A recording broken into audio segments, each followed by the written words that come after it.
పాట వినకపోతే నిద్ర పట్టదు. మీరు పాట వినాలంటే నేను పాడినా ఏంటి?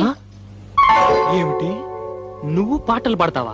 ఏంటండి మరీ అంత తేలిక తీసేశారు? మా ఆశ్రమంలో ఫంక్షన్లు జరుగుతున్నప్పుడు పెద్ద పెద్ద వాళ్ళు వచ్చినప్పుడు నా చేతే పాటలు పాడించేవారు. పాటలు పాడుతున్నప్పుడు ఒకటే చప్పట్లు కొట్టే కొద్దీ నేను పాడేదాన్ని. మరి ఇన్ని రోజులు నాకు ఎందుకు చెప్పలేదు డార్లింగ్? ఏదో ఒకటి వదులు. తలుపులు ముయ్యండి. ఎవరిని వింటారనా? కాదండి, నా పాట మీరు తప్ప మీరు ఎవ్వరూ వినకూడదు. నా పాట మీకే అంకితం. ఓ, ఏం కొట్టేవి నచ్చలక. వస్తానుండు, నీ పాట నాకే అంకితం. ఓకే, ఏది పాడు.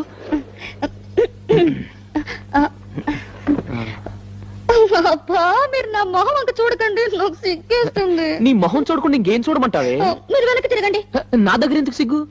మీరు వెనక్కి తిరుగుతాను, నా పాడతాను. ఓకే ఓకే ఓకే, నా వీపు చూసి పాడు. ఆహా.